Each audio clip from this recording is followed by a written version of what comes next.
Good morning, Northern Cape residents. My name is Madudi Chaba, and welcome to the first ever Finance Wednesdays, a platform that has been created to keep you informed of everything finance related. We are here once again with Mr. Bagang Moya, who is the Chief Director responsible for the provincial budget. And we saw it fit to bring him in again because we've had several engagements after we discussed the budget with him when we had the provincial budget tabling. A lot of you then expressed your interest in finding out the entire budget process, and he is here to somehow give us a snippet of what it takes to build up to the provincial budget. Ndate Moya, good morning and welcome. Good morning. Thank you very much, Ismato, for the opportunity. Ndate Moya, like I have said before, people showed such interest in what is it that you put into, the kind of efforts that you put into ensuring that the budget speech is tabled and every department gets a little bit of something to ensure that service delivery continues in the Northern Cape. Do you mind explaining in detail what that process is? No, thank you once more for the opportunity, Ismato. It's important to consider that the budget that the MEC tabled is a product of extensive consultation and robust discussions by all stakeholders. At the heart of the government machinery is the budget process, which informs budget allocations. But you'll understand that essentially the budget starts in April, as opposed to in March. Okay. And it's tabled by the MEC. So I will just go through the stages of the budget process and entail as well key role players, both internally in terms of sector of Treasury and externally. Okay. You will know that that product that the MEC tabled there in the main is informed by political choices. Okay. And we know that the budget is essentially a political tool. It's a worldwide phenomenon.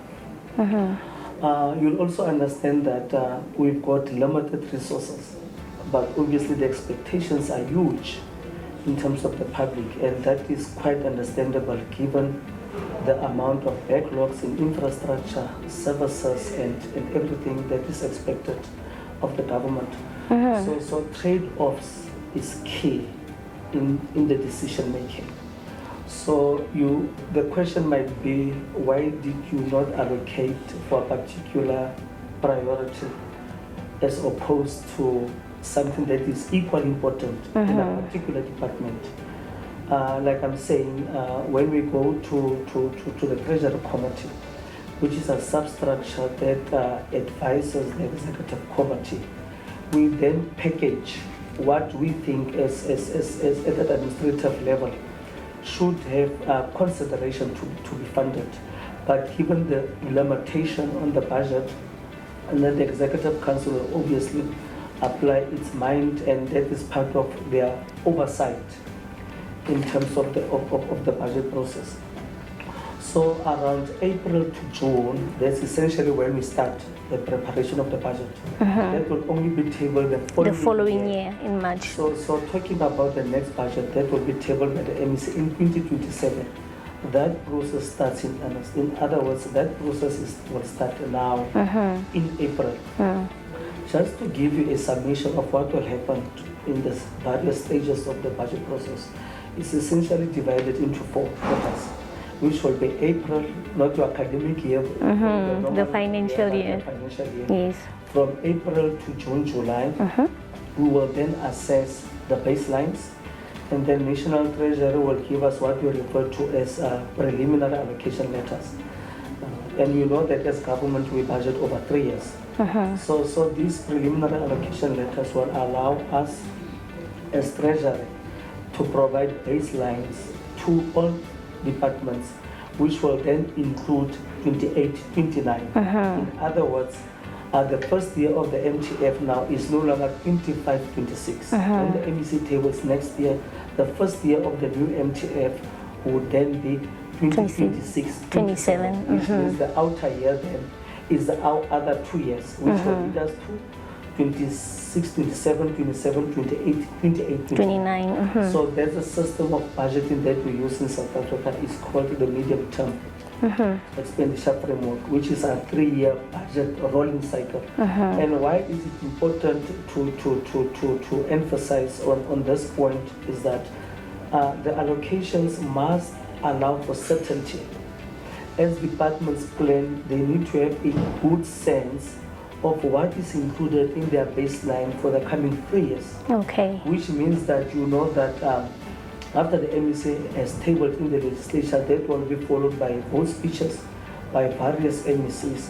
But most importantly, part of that vote speeches will also include the tabling of the annual performance plans, which are 3-year plans. So that APP that departments will table will directly be linked to the MTF. So in other words, there's synergy and correlation between the MTF, which is a budget instrument, and the planning cycle of government, which is the annual performance plan, which also include 3-year allocations. So that synergy is extremely important to ensure that resources are linked to plans.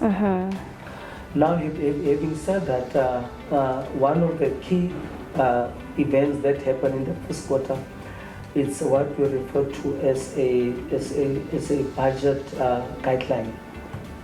It involves National Treasury. We call all departments and CFOs. It's important that CFOs are there, including public entities.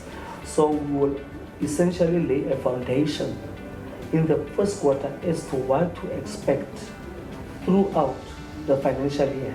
And at that point, remember, whilst we're implementing the current budget, simultaneously that provide a good basis of planning the next year budget. So I'm not sure if you want me to interject if there's a need. So around June, we'll call everyone, stakeholders now, and National Treasury is part of the process, where we will then give a overview of what to expect. And in the past, if there's a potential cut, we will then indicate to departments to say that as we implement the current year budget, what all the risks attached to it, have an idea that there's a potential cut or there's additional money. So National will provide that early. So when the decision is made later towards the end of the financial year, it's not something that shocks the system. We will ensure that as we implement, we provide certainty. And you'll be surprised that I say reduction is certainty. It is certainty because it allows us to become more innovative. It allows us to become more circumspect in terms of spending the allocation. To say that, especially in relation to continuing grants, to say that if there's potential the potential of further cuts, it means that I have to ensure that as the Northern Cape collectively, we spend especially our infrastructure money 100%. Because we can imagine that there's cuts and yet you cannot spend the current allocation. And it disempowers our position as Northern Cape. Yes. You will know by now that we get about 2.7% of the entire budget. National collected revenue. It's about 22 billion of a 1.7 trillion total budget. So it's very small, but obviously it's informed by numbers. Yes. Because the formula is population driven. So it means that provinces with bigger numbers will get a bigger share. Which is a bit unfair for the Northern Cape, given the landmass. You will know by now that the Northern Cape constitute about 33% of the total landmass of South Africa. Yes. And it becomes more expensive to deliver services in the context of the Northern Cape.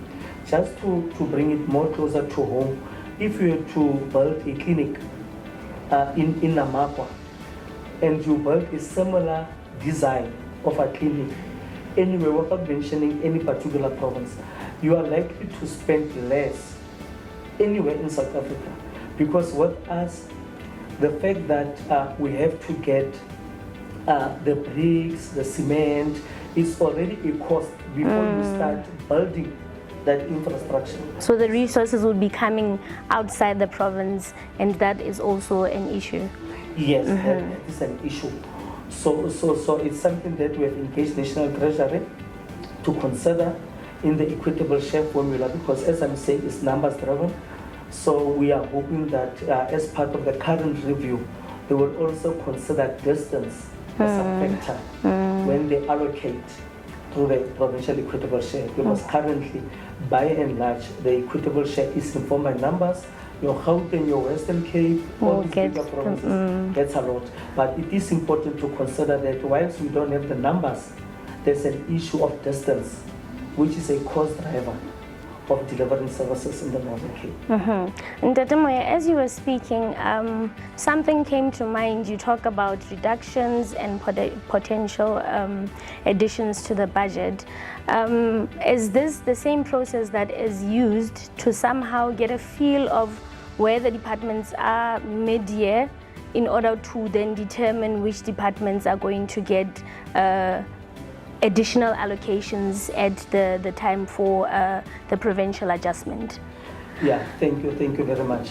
So around July, August, National Treasury will have what we refer to as treasury visits.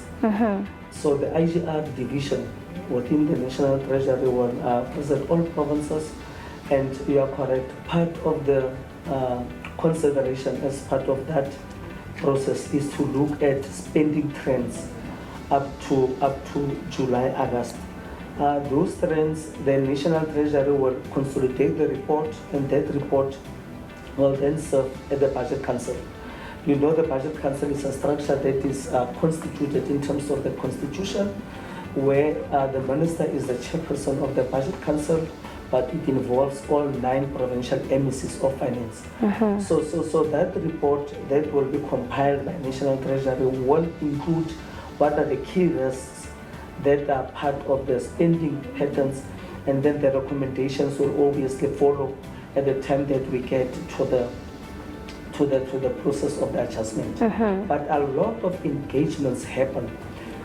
We've got what we called IGR forums. IGR forums are sectorial in nature, which we refer to as 10 by 10.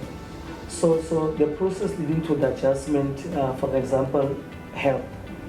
The DG of health will call National Treasury, and they will call all the non-provincial departments of health to look at what needs to happen leading to the adjustment. This ensures that at a time when decisions are made, all stakeholders have been taken into consideration, and that is where, as a province, we're given an opportunity as well to provide input as Treasury. And then once that process happens, it goes to what we call the TCF. The TCF is a technical committee of finance, TCF, which is chaired by normally the DG of Treasury. All the delegate will be the DDG, responsible for IGR at National Treasury. They will then collect this information and make recommendations to the Budget Council.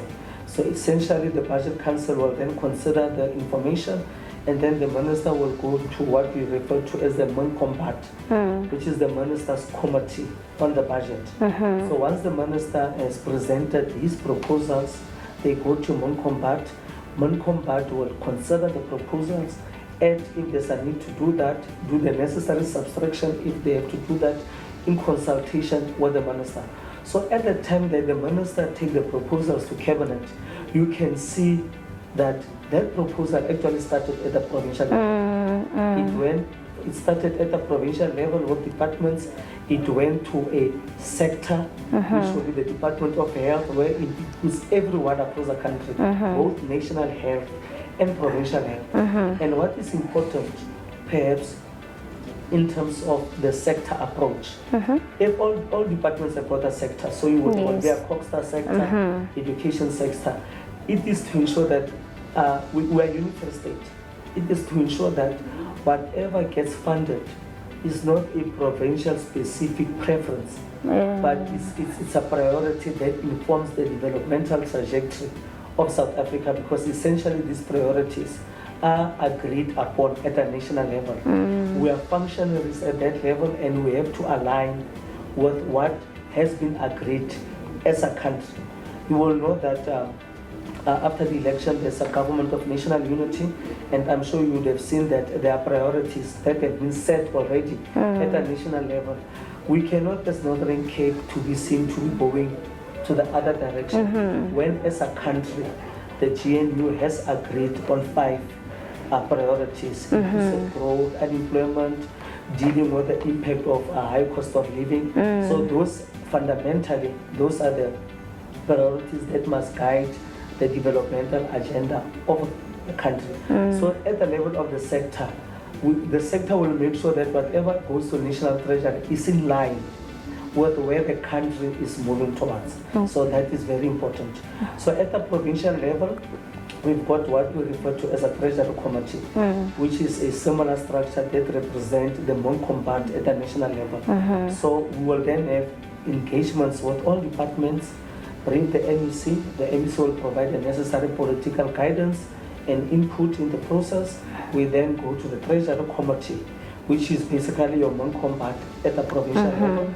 We refer to that structure as the Treasury Committee. But already at that time, we would have made specific proposals which would have come as a result of what we refer to as PM tax. So those administrative engagements that we have with all departments will then go to the Treasury Committee. And then obviously with the necessary political guidance, the decisions will be made. And Dademoya, this process seems to be so intricate, and there are a lot of engagements both nationally and provincially.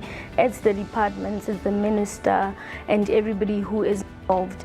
To somebody as regular as a citizen of the country, or a citizen of the Northern Cape to be specific, what would you say is something that is going to ease their minds into knowing that it might not be happening, and certain things might not be happening at the pace that they expect them to happen, but you do take certain things into consideration when you're looking at where do you spend, how do you spend it, and how long are you going to spend on a specific area? How would you say we can say, relax, we are coming, without necessarily over committing on anything? Okay. Yeah, it's important to know that if you look at the intergovernmental fiscal framework, whilst we get 2.5%, there's a lot of additional pockets of funding. For example, our infrastructure total budget is about 4 billion out of a total budget of 21 billion. But what is not included in that is what we refer to as the BFI, Budget Facility for Infrastructure. That is a pocket of money that lies at a national level that ensures that as you spend, as you show capacity to spend, you can access additional money. So it is important that, and you will remember in the speech of last week, the MEC emphasized on our capacity to spend, especially in relation to local government.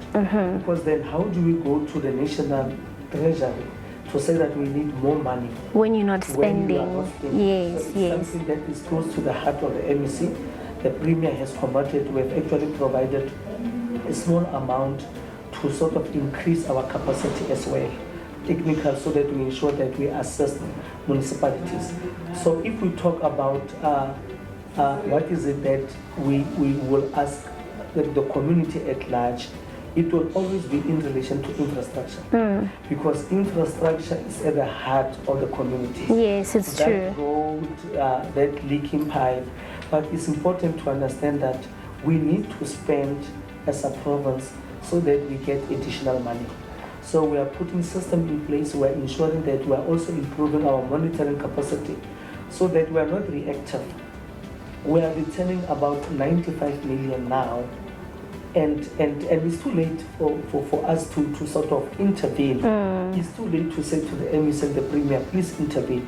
So that framework that the MEC tabled last week is very important, because moving forward, we should be able to say to the MEC timeously, MEC, there's potential underspending in a particular department, in a particular municipality, in a particular ward, and ensure that our monitoring mechanisms rather ensures that we are proactive as opposed to being reactive. So we are hoping that we really need to improve on our infrastructure spending, and the intended consequence of that is that then the service delivery, we spend our infrastructure money.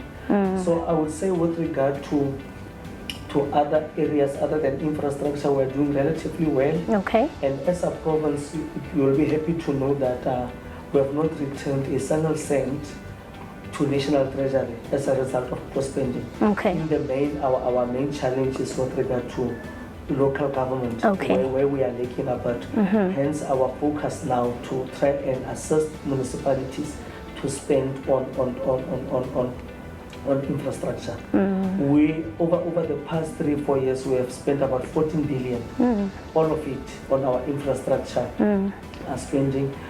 At the provincial level, the focus now is not only to run after spending. We are now doing what we call expenditure reviews. That is now looking at the impact of spending, yes, as opposed to running behind numbers, which is very important. Yes. So we also need to look at accountability for spending public funds, but most importantly, what is the impact? Nice and good to say that we'll spend all our 4 billion, but what is the impact? Did that 4 billion translate into a project in a local space that we can say we have built 4 clinics, we have built what? So that will be the focus now moving forward, to rather look at the impact. And you'll be aware that if you look at the planning framework, we have moved away from inputs towards output and outcome output, so that we look at the impact rather than looking at spending the rand value. Okay. Thank you so much, Ndade Moya. It's something that is very detailed, number one. And if you check how many efforts have been put into ensuring that service delivery happens within the Northern Cape, then you will have sort of an understanding or an acceptance of things are moving. They might not necessarily be moving at the pace that you want them to move, but things are certainly moving.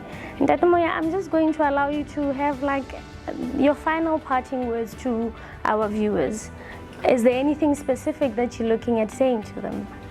Yeah, maybe the one thing that I should have reflected upon is our catalytic projects, especially on Amapa SEZ. It's something that external stakeholders have said is moving quite slowly. You must understand that the Namapa SEZ is going to change our economic landscape entirely as a province, particularly in the Namapa region. That is happening a bit slow, but I can tell you now that the government has gazetted the SEZ. We are now looking at starting our construction site. But it's important to know that partnerships are very important. We are not going to be able as a Northern Cape to implement that massive project without private sector partnership, and importantly without National Treasury investing on that one. So it's something that I can assure that perhaps in the coming 2-3 years we'll start to see much progress there. We have just finalized our business plan for the budget for BFI, which is about 1.2 billion. Now you can imagine what our equitable share, how do we then get 1.2 billion? But there's a commitment from the national minister to assist the province with regard to that. And it is important that we focus on infrastructure, because if there's one area that has got an impact and help us to improve the lives of our people and to create jobs, is the area of infrastructure. So that is very important. If you look at the topology of the provincial budget, we spent about 80% on social spending. So the question can be, how do we then ignite this economy when we are spending so much on social spending relative to what we should be investing on the economic sector, which is the sector that we agree generally has got the potential to help us and create a lot of jobs. So that's where progressively we'll want to change the complexion of the budget, so that ultimately we've got a balance between social sector, which is important, but also start to invest on our economic projects to ensure that we start to grow the provincial economy. Very important. Thank you very much. Thank you so much, Ndate. When it comes to finances, we are hoping that you are going to stay with us as we try and inform you as much as we can when it comes to finance, trying to make finance fun, finance engaging, and we hope to see you again soon.